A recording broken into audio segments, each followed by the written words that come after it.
This podcast is sponsored by nobody. Hey everyone, this is Jenny Holtzman, and I did the voice for Peppermint Patty in the 80s for the Peanuts. And you're listening to Tommy Throwback Kovac on Splat from the Past. Tommy will keep you on your toes. Hey dudes, welcome to Splat from the Past, the only 80s themed horror sci-fi show where things can get totally radical. Now today, I will be welcoming yet another member of the Peanuts gang. I will be talking to Patricia Patts. Patricia was the voice of Peppermint Patty for two CBS specials of the Peanuts gang back in the late 70s, early 80s. You're the Greatest, Charlie Brown, and She's a Good Skate, Charlie Brown. And she did the voice of Peppermint Patty for Bon Voyage, Charlie Brown, and Don't Come Back, my personal favorite of the theatrical films of the Peanuts gang. And she's also done on-camera stuff too. She was in the Little Rascals Norman Lear reboot in the late 70s with Gary Coleman. She was on an episode of Archie Bunker's Place.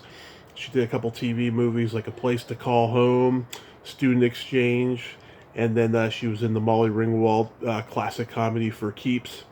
She was in the exploitation film Party Line, and and so she's out there doing the Comic Cons and stuff, and it's going to be a great talk today. I can't wait. In this weird time of fear and no hope for the future, this is what we need, the kind of conversations that we need to hear. On July 3rd, I ordered pizza, and I wanted a Diet Coke, and the pizza man accidentally gave me a sugary Dr. Pepper, which I can't have no more. And he went back, and he got me that Diet Coke, and I gave him my last $11 in cash. And he was very pleased by that. Kindness is not hard. Be kind, people. Just make the effort to be kind. It's not hard. Altruism can go a long way. So yeah, here is my interview with Patricia Patts.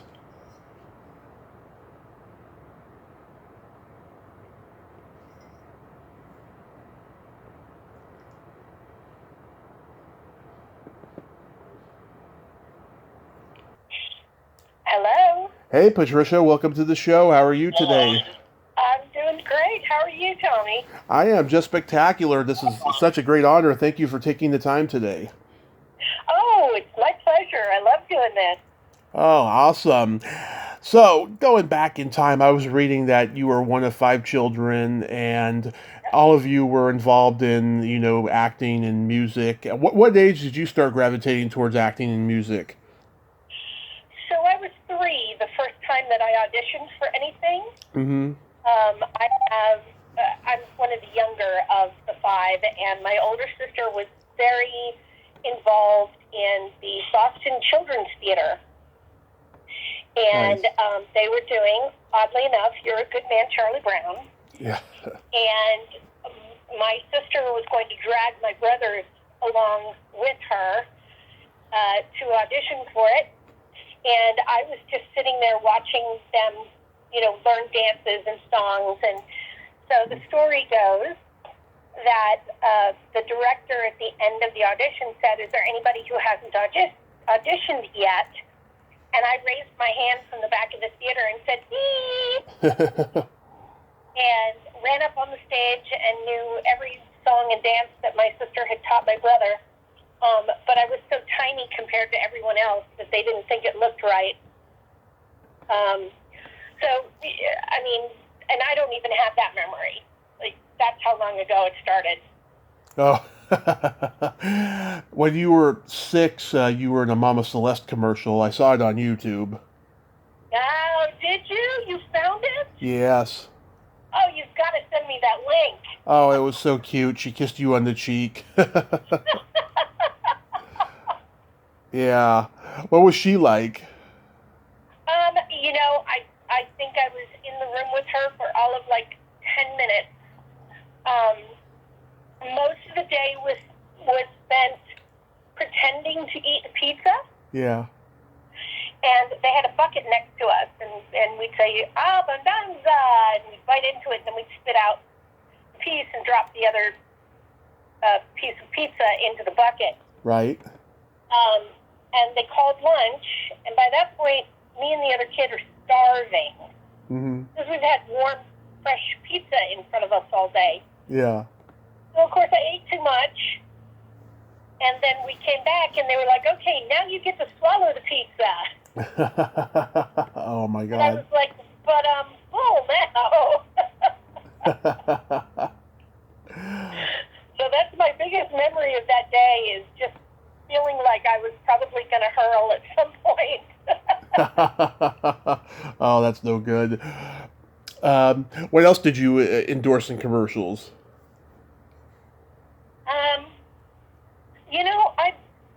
I didn't do a whole lot of commercials. I did a Kovac commercial when I was older. My dog and I actually went on the audition together. And my dog she was trained really well. My dog now, doesn't listen to a word I say, but she was really smart, this other dog.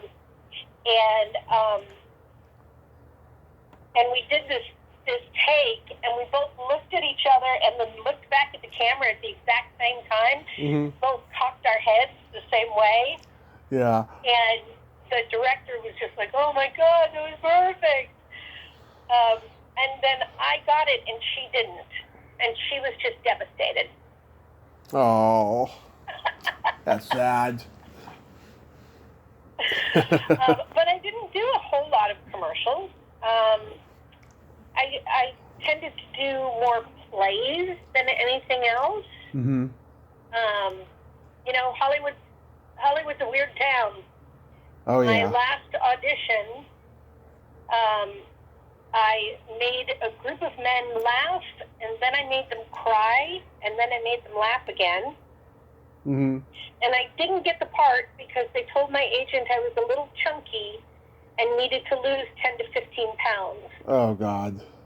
I was 108 pounds with a 19-inch waist, wearing a size 0. Oh. I was tiny. And I looked at my agent and I said, where am I going to lose more weight from? Yeah. Like, I don't like the way I look now. I'm certainly not going to like it at 93 pounds. That's not healthy. And I was just like, you know what? I'm done. I love acting, but it's not worth your health and your soul and your mental health. So I just walked away. Oh, that's awful. Started doing music. Oh, yeah. That's what Hollywood will do. It's really, really fucked up. It is. That's the best word for it. So now, I do wish that I could do more voiceover work. Yeah. Because that's just fun, and it doesn't matter what you look like, and, it just matters what character voice you come up with. So. So you were in the L.A. touring production of Annie. That is correct. I was Annie. Did you know Betsy Chaucey?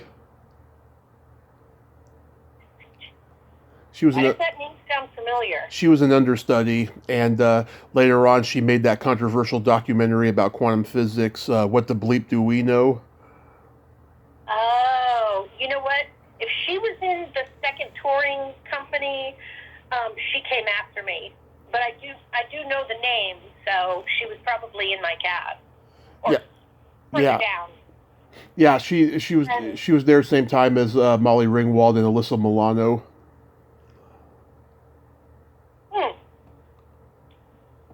Molly left about the same time that I did. Anyway. Yeah. Yeah, was that a fun experience playing Annie? It was a fun experience. It's tough. It's 8 shows a week. Yeah. And, as a young child, you're still going to school. So we had school downstairs in the basement for 3 hours a day. And it's a lot of work and it's a lot of pressure. I happen to love it. Yeah. It was something that, by that point, by the time I was 10, I had done probably 40 shows in some manner or another, because we were always involved in local theaters, and, we would make costumes and sell tickets and sell concessions and whatever else the theater needed if we weren't in a show, and otherwise we were in a show. Mm-hmm. So it was a fun way to grow up. Yeah, I've interviewed some of the ladies that was in the first Broadway run of Annie. Yeah. Yeah, it was pretty big back then. You're my second guest from the Norman Lear Little Rascals pilot. Who else did you interview? I talked to Doug McKeon a couple years ago. Oh, okay. Yeah. Yeah. What was that experience like? Again, I was still pretty young, so I don't have a ton of memories. I do remember the audition process and making them laugh. Making them laugh at an audition is always really good. They actually wrote in another part for me because I wasn't the Darla type. I was much of a tomboy. Yeah. So they wrote another part, and they named her Rocky. And I remember them calling me and asking me if I could sing. And I was like, sure. Because to me, didn't everybody sing? Like, if you could talk, if you could hear, you could sing. Right. I had no concept that what I could do was different than what other kids could do. And they kept going, are you sure you can sing? And I was like, yeah, I'm sure. And they're like, you're positive. Yes, I'm positive. So I show up at the studio one day, and they have a guitarist there who's going to practice with me. And I don't know what the name of the song is, but can I sing a bit of it, or will you get in trouble? No, go ahead. Jeremiah was a bullfrog. Joy to the world. Was a good friend of mine. Yep, joy to the world. Joy to the world, that's it. So that's what they were having me sing, and they were, building sets and running sound and doing this and doing that. My mother said the whole place got quiet, and they all gathered around me. And I got done, and everybody applauded. I was like, okay. And I do remember that. I do remember turning around and having everybody in the building standing there. And that ended, I think they did 5 episodes, but as far as I know, only the first one was ever shown on TV. So I've never seen what I filmed. And then right after that, I got Annie. Wow. Yeah. Gary Coleman played Stymie. That's hilarious. Right? Yeah. Fred Silverman liked what he saw in him and, made different strokes around him. Exactly. Well, a really weird story about that show is, as an adult, I did the unthinkable Molly Brown at the Glendale Center Theater. Right.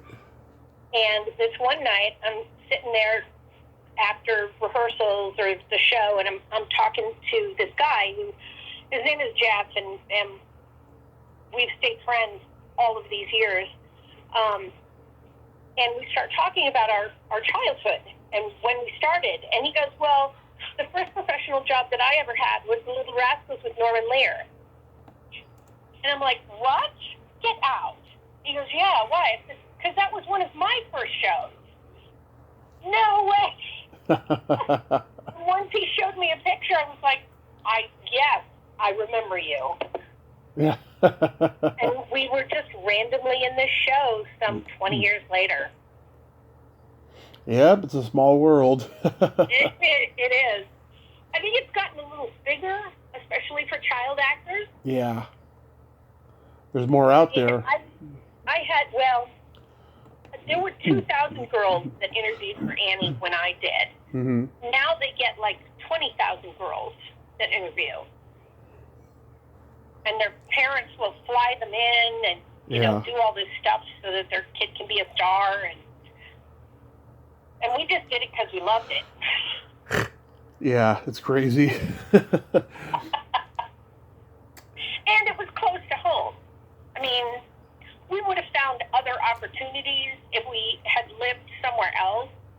Mm-hmm. But, you know, for us to be that close to Hollywood, it almost seems inevitable that somebody would have said, you need to have a child lawyer, agent. Mm-hmm. And, you know, that's how I started getting some of this stuff. When you got cast as Peppermint Patty, you were probably the first LA girl in a while to do a voice for the Peanuts gang because they were using, you know, Bay Area kids. Well, basically at that particular moment, I kind of was a Bay Area kid. Oh, you were? Yeah, I was doing Annie at the Curran Theater in San Francisco, and they came to see the show on separate nights, and then called each other and were arguing about, I found the new Patty, no, I found the new Patty, no, I found the new Patty, and they were talking about me. Yeah. So at the time, I was living in San Francisco, and I think the first two shows that I did up there. Mm-hmm. It was only the third show that I did back in LA. Right. Yeah. Which of the two specials that you did are your favorite? She's a Good Skate, Charlie Brown was kind of written for me. Yeah. He had already written the comic strip where Patty is in the Junior Olympics and Snoopy is her coach, and so they had the whole layout of what they wanted the show to be. But once I came in the picture, they were like, okay, we need to do this one. And so for that reason, that's my favorite. The other thing from Bon Voyage, Charlie Brown, and Don't Come Back, there is this whole sequence where Snoopy is at a bar, knocking back root beers. Yep. And they're playing all of these old, you know, Sentimental Journey and, you know, Don't Sit Under the Apple Tree and, you know, those kind of 40s hit songs. Yeah. And, you know, he's up and he's dancing to, you know, Boogie Woogie Google Boy, and then he's crying for Sentimental Journey, and he's, you know, knocking back the root beers and wiping the foam off his face. And it's just the funniest that I've seen in any of them. I just absolutely love that whole sequence. Yeah, I love that too. Yeah, Bon Voyage is my favorite of the theatrical movies. I used to see it on HBO all the time growing up, along with the summer camp one, Race for Your Life, Charlie Brown, which I talked with Melanie Cohn about last month. Yeah. Yeah. It must have been a lot of fun to do, to be part of a big theatrical movie as well. You know, when you're in the studio, you don't really feel the difference. Mm-hmm. You know, I mean, you're just doing your voice in a padded room. So it's not like I really got to go to France, which I'm still bitter about. Oh. That's okay.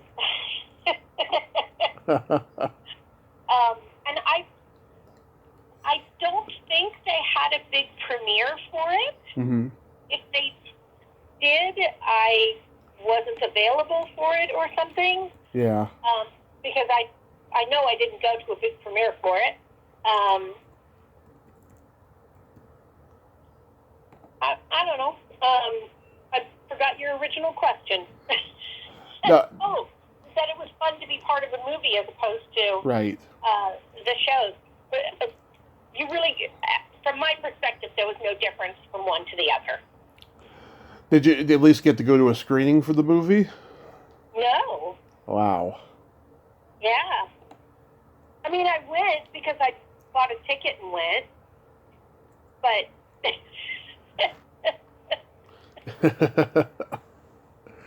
Yeah, that's so cool though. Did you deal much with Phil Roman? I didn't deal with him. Bill Melendez was the director, and he was also, for those that don't know, he was also the voice of Snoopy and several other characters. I think he did Woodstock as well. Mm-hmm. Charles Schultz was there when I was filming or recording. And Lee Mendelsohn was there, and Right. Lee Mendelssohn's son, Glenn, was there, and Glenn was taking photographs, so I have some really awesome photographs of that day. Yeah, Phil was on here a couple years ago. He's one of my favorite interviews. He told me something that just brought a tear to my eye. He said there's nothing like the magic of a paint and brush. Yeah, he says that the digital has really taken away the magic of animation. And I agree with him. I can see why he would think that. There's certainly an ease to animation now that they didn't used to have. Yeah. It's probably much cheaper to make the newer movies. Yeah. But yeah, there's a warmth to it that I think is not there from not being able to paint all the cells. Absolutely. Yeah. Yeah, I think that she's a good skate. Charlie Brown is the better of the two specials. That was actually the first one in which the parents actually had voices and didn't have those trumpet sounds. Yes, it was. Little Yeah. Peanuts trivia that I'm a part of. Yeah. But Bon Voyage, yeah, has a lot of great scenes in it. I love it when Charlie's trying to get that French bread through the door. Right? One de bread s'il vous plaît, and then he keeps trying to get that bread through the door, and then he finally makes it, and then Snoopy closes the trunk on the top part of the bread, and Charlie's all ah. Well, when did Snoopy learn to drive? I have no idea. Like, as an adult, like as a kid, I remember just thinking how fun it was, and wasn't it great? They were going off to Paris, but as an adult, I look at some of these things and go, wow, like the parents didn't bring them to the airport. There's no like, bye, love you. Nobody picks them up at the airport. They just get in a car with Snoopy. Yeah, there's that episode of The Simpsons back in the '90s where Bart steals a car with his friends and they go on a joyride, and I think it was inspired by Bon Voyage. No, really? I think it was. I mean, don't quote me on that, but I think it was. I think I read something about that there. Oh, how fun! I had no idea. Yeah. Sorry about that. It's okay. I have it on DVD with the commentary. Maybe I'll watch it again and find out for sure. Patty says, Chuck, that was awfully generous of you to give your share to the car. She's so clueless in so many ways, and yet she's so smart. It's funny. Yeah. I also love it when Snoopy and Woodstock are on the airplane getting food brought to them, and the stewardess is talking to them like they're people. Right? Yeah. And they're in first class. Yeah. Which is so hilarious. Yeah, this ended up being like Paramount's last Charlie Brown film. I guess Charles Schultz wanted to focus on the TV specials. Oh, okay. Yeah. You did an episode of Archie Bunker's Place. How was that? That was a lot of fun. We were supposed to be a group of dope smoking kids. Yeah. The funny story on that one was the director would sit up in a sound booth, so you couldn't see him or hear him, basically. And at one point, they wanted me to move to a different location, and they kept saying, Pat, Pat, Pat. And I'm thinking, why doesn't that guy answer to his name? And then I realized he was calling me. Yeah. I felt like an idiot. I was like, nobody ever calls me Pat. I'm Patricia. Oh, okay. Yeah. But Carol O'Connor was great. Of course, Danielle was part of the Annie family. So I already knew her. When she moved out to California, her mom didn't drive. She was a New Yorker through and through. She'd never driven before. Yeah. So my mom was taking them places to, find a place to live and going to auditions and just helping her out as best she could, Yeah. So we spent some time together as little tykes. Oh, that was awfully nice of her. You did a TV movie called A Place to Call Home. How was that? That was filmed with Linda Lavin in the Australian outback. Ah. And if you've ever seen the original Mad Max movies, Yes. where they're doing the big fight scenes through the desert, Yep. that was the road that we had to take every morning to get to the set. Wow. And it was about an hour to an hour and 15-minute drive from where we were staying in this teeny tiny little town on the edge of nowhere called Broken Hill. It was about an hour to an hour and 15 minutes to get to the ranch that we were working at. Wow, and they just told you that this is where Mad Max was filmed? Yeah. Wow. Yeah. Lori Loughlin played your sister? She did. And Robert, is it McNamara? From E.T.? Was that Robert Robert McNaughton? McNaughton, that's it. Yeah. That's it. I was close. He was one of my brothers. And we had a great time. I mean, it's rough doing a show like that, being out in the middle of nowhere. There wasn't anything to do at night except go to bed. But we watched lambs being born and got to shave them or shave the sheep and things that you don't normally get to do as a city girl who grew up in Pasadena, California. Yeah, Robert McNaughton was scheduled for this one convention just before COVID that I went to. He canceled that last minute, but I did get to meet Henry Thomas. Oh, okay. Yeah.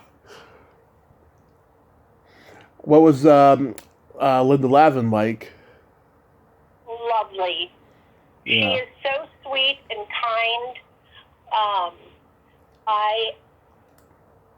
It was Mother's Day was coming up in Australia, and I wanted to send my mom some flowers. And while I was there, I was like, you know what? I'm going to order some for Linda. And so at the end of the show, she gave me a beautiful necklace to, thank me for being a part of the show. And but she was just a lovely person. She is a lovely person. Oh. I haven't seen her in years and years, but she was great to work with. Yeah, it was fun getting to sing. Because she's a singer, Lori's a singer, and I'm a singer. So we would stand around sometimes and sing. So that was fun. Oh, nice. Yeah, I was a big Alice fan growing up, and a big Full House fan as well. Yeah.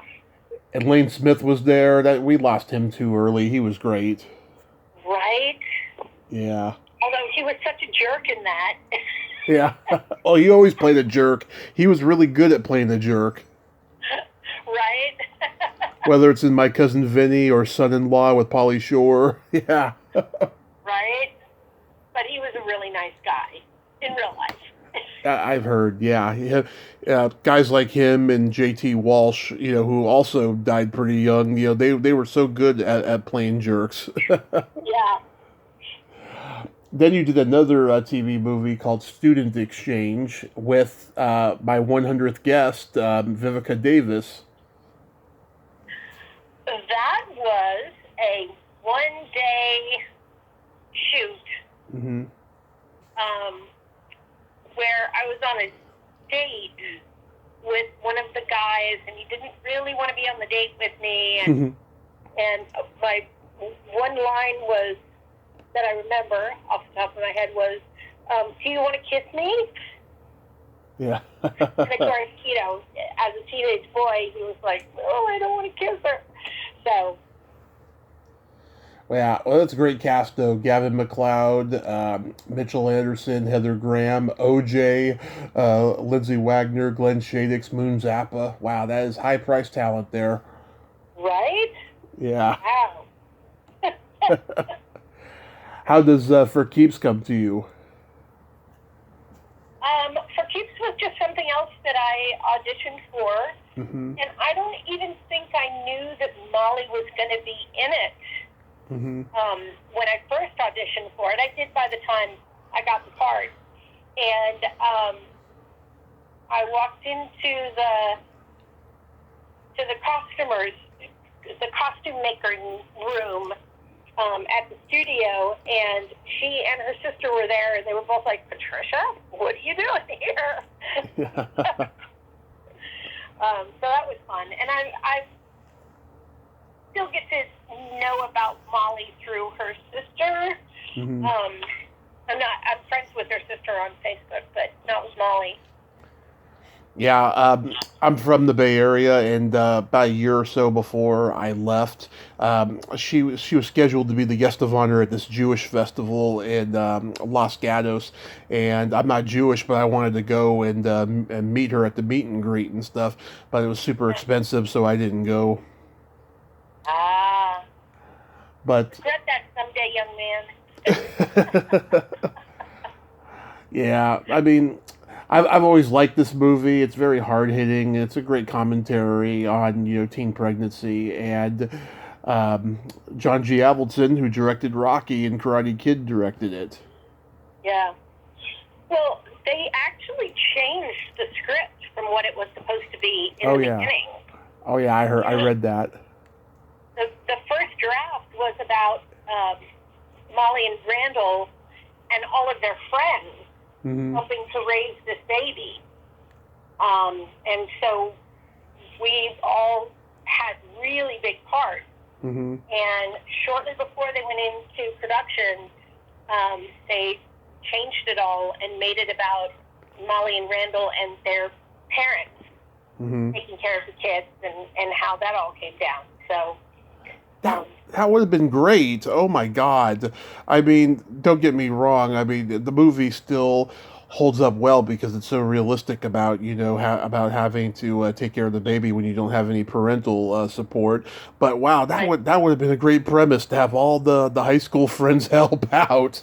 That would have been great. Yeah, right.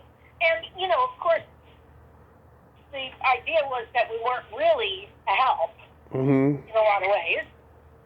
But it was supposed to be a much bigger part. So I got paid really, really well for 4 days of actual work. I took a trip. They filmed part of it up in Canada. Yeah. And so I ended up working 4 or 5 days.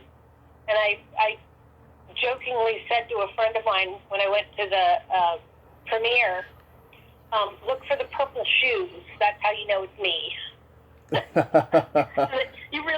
You can see, there's a couple of times where you can see me, but not a whole lot once they changed the script. Oh my God. Yeah, I'm sure somebody has regret over the way the film turned out now because once Lifetime TV movies became popular, it became kind of a cliche to show teenagers raising the kids on their own. Well, yeah, but it was probably at the time time, Mm-hmm. it was not something that a lot of people were talking about, Yeah. Girls being pregnant were still, forced to leave high school, and, they were supposed to hide away and be embarrassed that they were pregnant. So I'm glad a lot of that has changed. Mm-hmm. The little girl who plays Randall Battenkoff's sister, her name is Jacqueline Bernstein, and I found a Jacqueline Bernstein on Facebook, and she looked like she would be her now, because there's a picture of her from like 20 years ago on IMDb when she was in her early 20s, and as it turns out, it wasn't the same Jacqueline Bernstein, but she wanted to do an interview, and we did it. She's an event planner. Oh, okay. Yeah. Does she get asked a lot if that's her?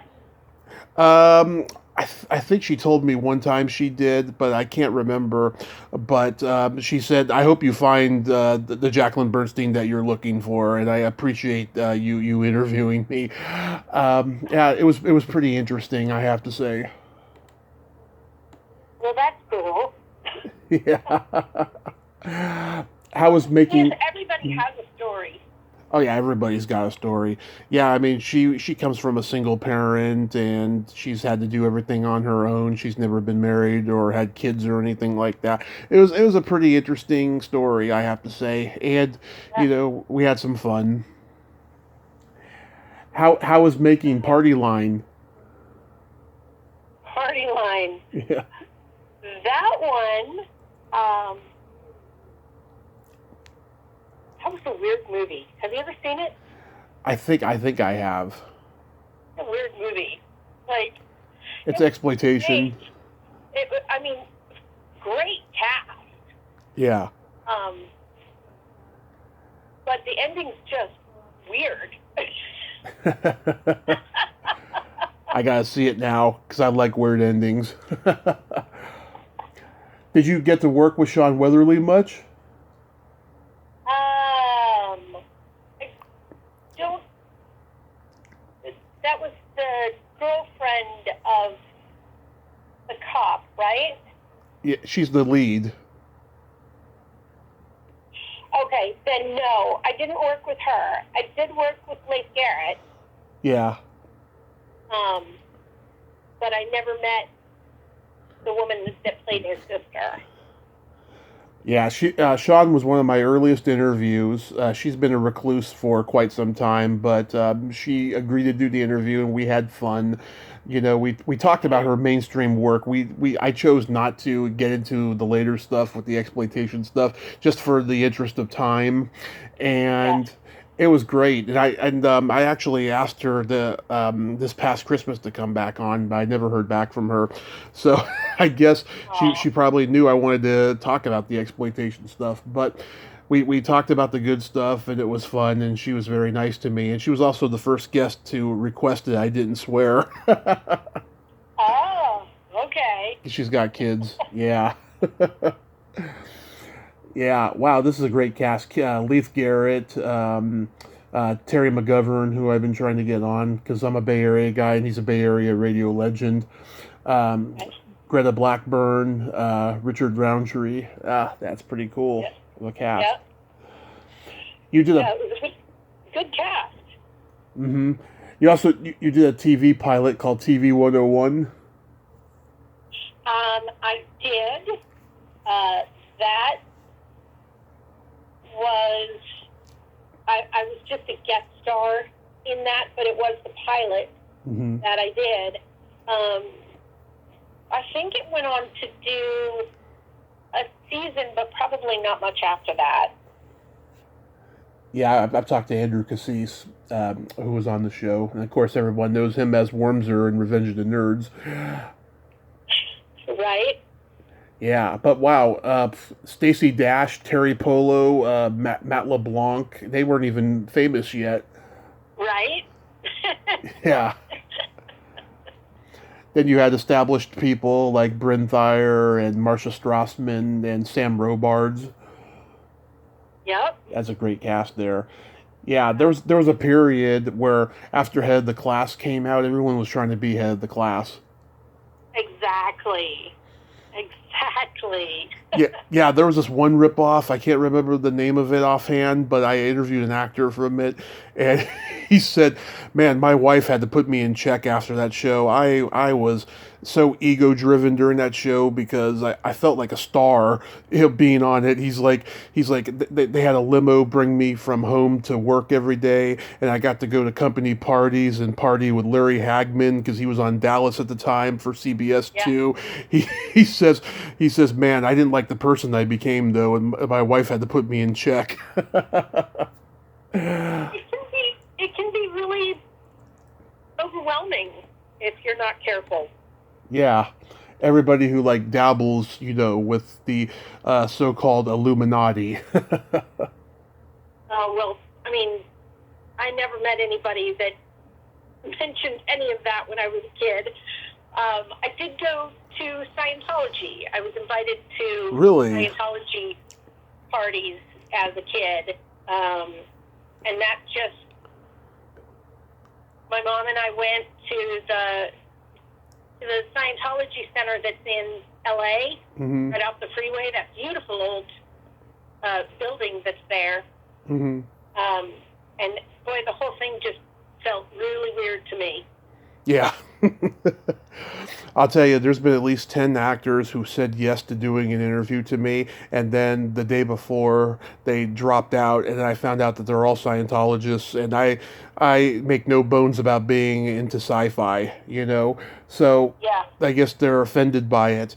But I got to interview Judy Norton from the Waltons, and she was in Scientology for years, and it never came up, and she had a blast, so there was no judgment on her part.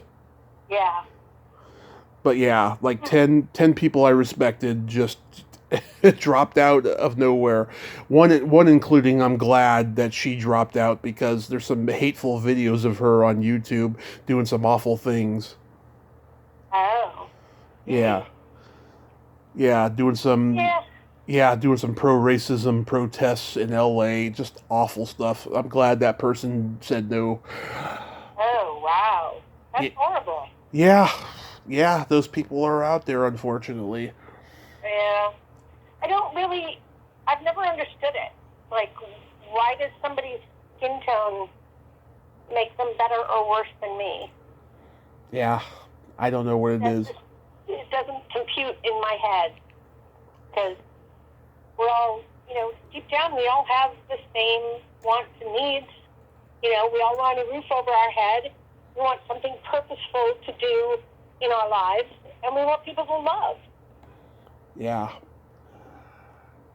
I know, I mean, until that George Floyd thing, everyone thought that racism was gone. No, it never went away. It's just, it got to a point where, people had enough and they got better jobs, but it didn't change the people's feelings. Exactly. So tell me about Right Off the Row.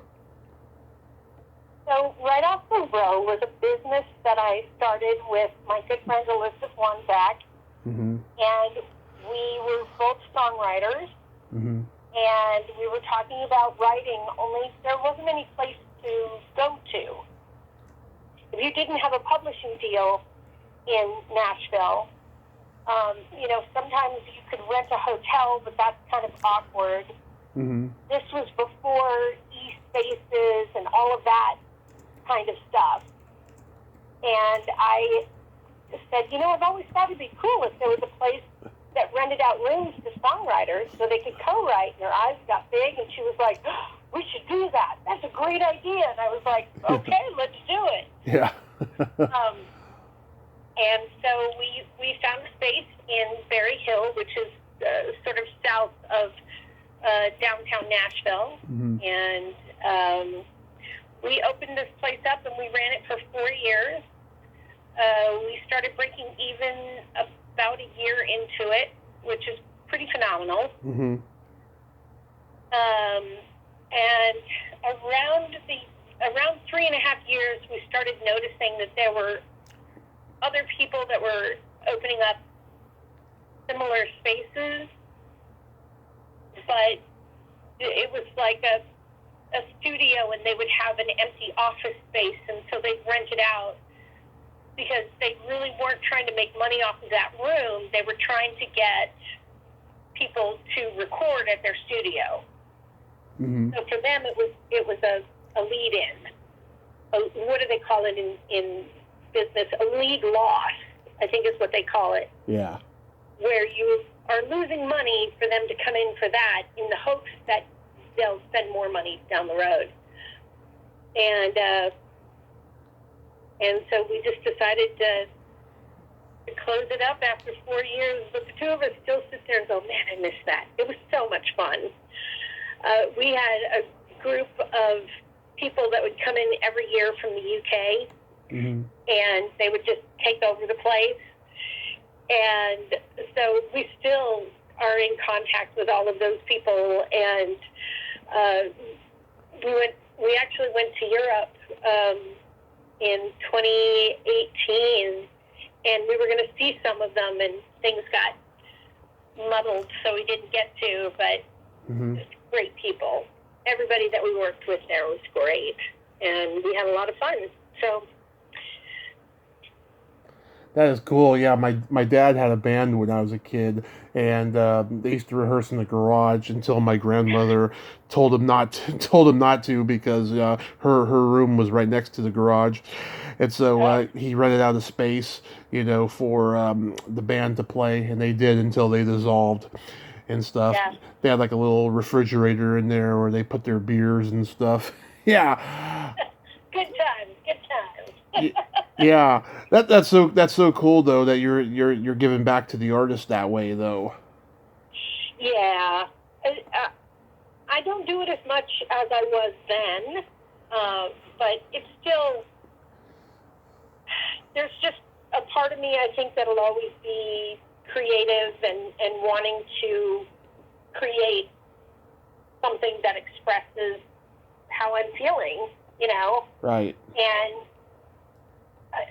for me, a lot of people worry about, writing the best songs, and for me it was really, while some of my songs I can look at and go, okay, that was a great song. There's a lot of them that I wrote for my own soul, mm-hmm. if you will. Yeah. That helped me to heal or helped me in some way that, other people would listen to and be like, nah, not my thing. Mm-hmm. But writing can be such a healing thing that I'm really proud of everything that I've done. Even if I can look at it and go, okay, that's not a hit song, but I really liked it because of X, Y, and Z. Mm-hmm. Yeah. How long have you been in Nashville for? 24 years? Yeah. What brought you to Nashville? After I left acting, I got involved in a band. It was the K-Hay Country Radio Band. Mm-hmm. And we would do, store openings and parking lots of car dealerships and, I don't know. We did the 4th of July for the Ventura County fireworks show. Mm-hmm. That was great fun. Huge stage, huge amount of people there. And so I was in this band for about a year and a half, and then I just decided, you know what? I need to make a big change in my life. I tend to do that at the 9 mark. Yeah. So at 19, I moved out on my own, and at 29, I moved to Nashville, and 39, I decided to go back to school, and so that's what I did. I just picked up and moved to Nashville. I knew one person here when I moved here. Nice. Yeah. But I've made a good life here. I have a beautiful house. I have a sweetie dog. Mm-hmm. I have a wonderful daughter that I love very much. Mm-hmm. And so it's been a good life. It was a good decision to make, even if things didn't turn out the way way that I quote unquote had planned it. It's been a good life. Yeah, you sure sound blessed, I have to say, Patricia. You really are. Thank you. Yeah. Feel that way. So how long have you been doing the Comic Cons for? I just started them this year. Oh, okay. So right before the pandemic, Mm-hmm. I had read an article, an online thing, about this guy who was the third zombie in season 1, episode 6 of The Walking Dead. Uh-huh. And that he was making a 6-figure salary doing Comic-Cons as zombie number 3. Mm-hmm. And I was like, are you kidding? Really? Like, Peppermint Patty's got to be, like, more important than zombie number 3. Yeah. And so I started talking to some of my friends who were also voice actors. Mm-hmm. And they were like, yeah, you should totally do this. So I put together the website, www.patriciapatts.com. You can come find me. And started, building, I got a Facebook page and I got an Instagram page. And I didn't get Twitter. I don't like Twitter. Mm-hmm. And I started reaching out to places and had booked a couple of things, and then the world shut down. And so I didn't do any of them. And I guess it was February of this year, one of them that I had booked sent me a note and said, hey, are you ready to, get back into it? Do you want to come to this show and this show? And I was like, yeah. So then from there, I just started pretty much booking things on my own. Mm-hmm. And then Melanie and I hooked up one way or the other. She's Lucy. Mm-hmm.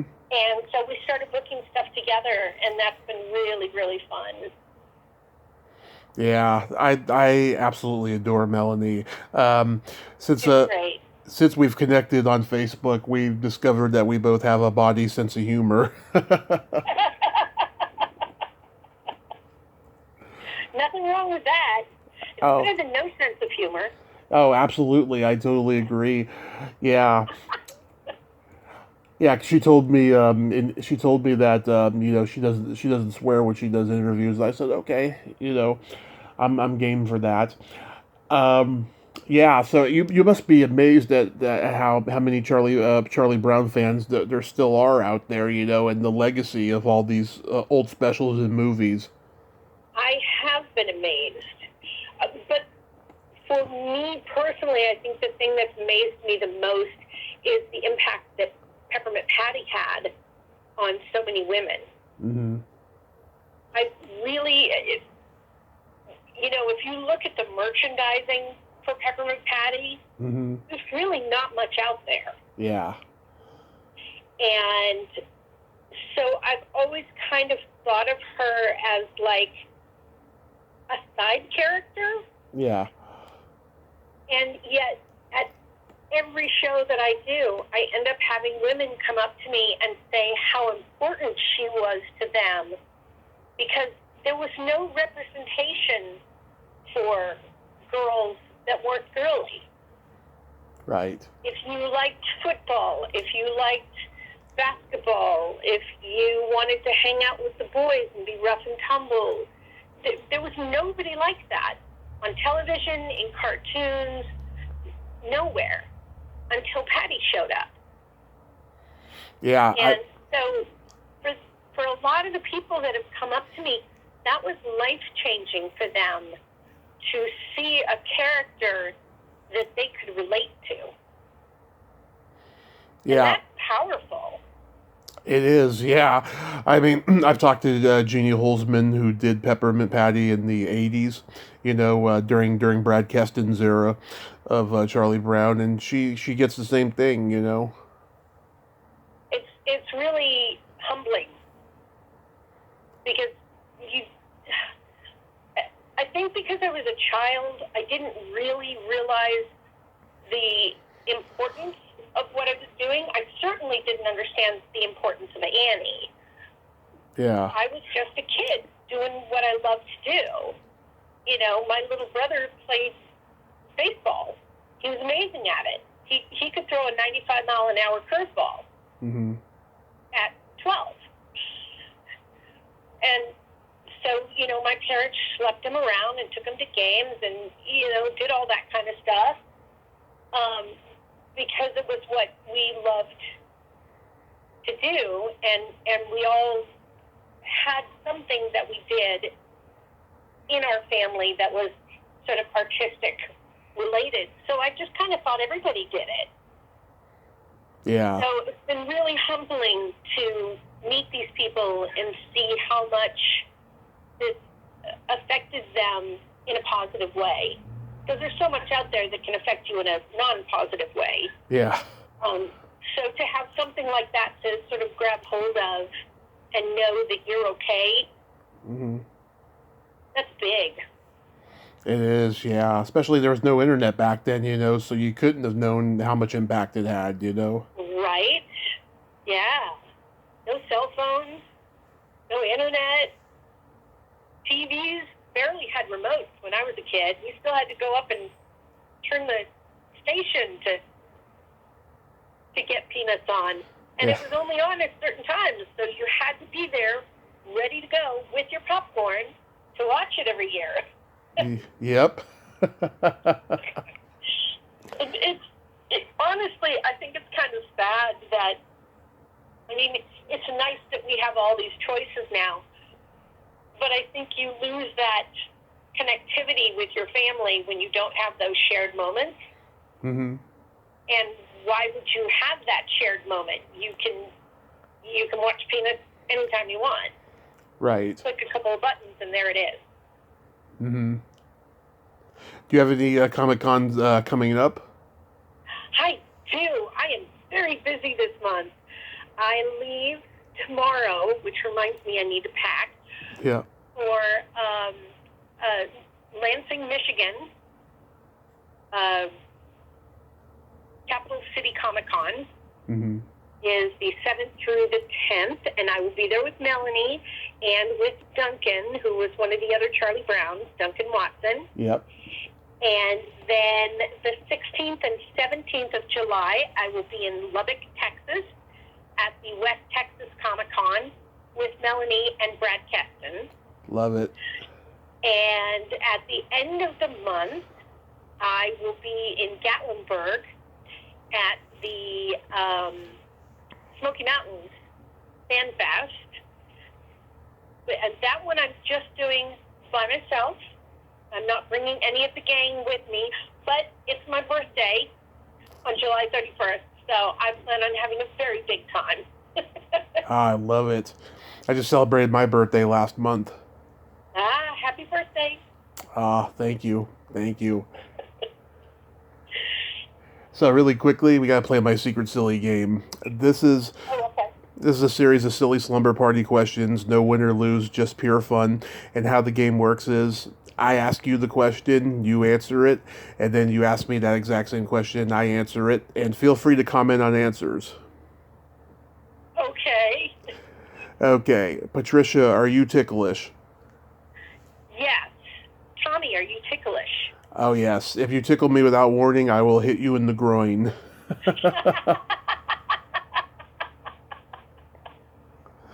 Yeah. Is your belly button an innie or an outie? It is an innie. Tommy, is your belly button an innie or an outie? It's an innie. Okay. What color are your toenails painted? My toenails are painted, they were supposed to be pink and sparkly, and she used a gold undertone for the sparkles. Right. So they're kind of a goldy pink color. They're pretty, but not what I wanted. Nice. Thank you. Tommy, what are your nails painted? Right now they're not painted, but last time they were purple with sparkles. Good choice. I like it. I I like it a lot. I like to go very bright colors. Me too. My nails are bright pink. They did the right color on the nail. They just didn't on the toes for some reason. Love it. What would you say is your best personality trait? Wow. Okay, this is going to sound weird, but it's my best and my worst at the same time. I'm too trusting, which too makes it sound like it's a bad thing. Trusting is good, right? Right. But when you're too trusting, you get taken advantage of. Yeah. So I have to sort of temper that. And you? I totally get that. Yeah, I could be too trusting at times as well. But my best personality trait is I have empathy and I have no filter. Gotcha. I have to say I have those as well, which can be a good thing and not a good thing. Again, because when you don't have a filter, it's hard not to say things in a way that might hurt people. And because I'm empathetic as well, then I feel hurt. Yeah. Because I said something that wasn't nice. Yeah. It can be pretty tricky. It could be really tricky. Yeah. Woo! And then my favorite question, is there a stinky smell that just makes you gag? Probably when a dog is sick. Yeah. And they poop. Yep. And it's that runny, there's just a smell to it that's like awful. Rotting garbage. Yeah. It's just, there's very few things that, as a mom, you kind of get used to, when your child throws up pea soup all over the kitchen and spins her head around. So, you see it all as a mom. But that particular thing where I had a dog that actually got food poisoning from the dog food. There was a big recall on it. And she had left behind 48 piles of this stuff that to this day, I'm still not sure which end it came out of. Yeah. So that would be it. How about you? It's either farts or feet. Oh, okay. Yeah. So people taking their shoes off on airplanes, not your thing? I wouldn't go that far. Just, if somebody doesn't clean their feet, then it ruins my day. Oh, yeah. Yeah, I can see that. Feet. Yeah. I have a joke for you. Okay. What do you call a boy that doesn't masturbate? No idea. A liar.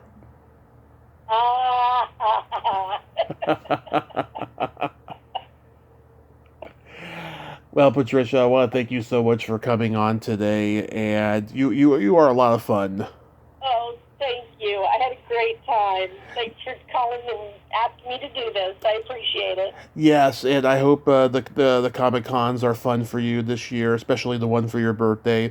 And I hope they book you in California. I'd love to come meet you. I've been trying. Send me a list of shows you want me to come to. I sure will. There's some good ones, I have to say. But out here, I'm in Redding, but I go all over California, so I'll send you a list. All right, sounds good. And contact them and tell them you want us to come. The whole Peanuts gang, we'll come. Yeah, I will. I don't think they'll listen to me, but I will. No, you know what? You'd be surprised from what I've heard. Yeah. That they really do like to hear from fans and who fans want to see and meet. I think that's part of the fun of Comic Cons is that most of them are not corporate sort of things. They're really fans running something that they love. And some of them, yeah. I think that's really what makes them so incredibly special. Yeah, like there's this one that Melanie, I think she did already. There's this guy. He's got like, I don't know, 4 or 5 cons, and he's been on the show. He's got a couple in California. He's got one in Oregon, one in Las Vegas. You know, I'll definitely give you the info on the list of his shows and stuff. Yeah, because Thank you. yeah, he's definitely a Charlie Brown fan. So you have yourself a great day, and please stay safe out there. Thank you. You too. Thanks for calling. My pleasure. Okay, bye-bye. Bye. Well, there you have it. Patricia Patts. Ain't she a sweetheart? Oh, what a nice lady, huh? And even though she's a California girl, she's got that down-home, you know, kind of southern twang in her voice after living in Nashville for so long. That's so awesome. I enjoyed talking to her today. Well, until next time, this is Tommy Throwback Kovac saying, there's no shame in living in the past, because the present sucks. Later, dudes.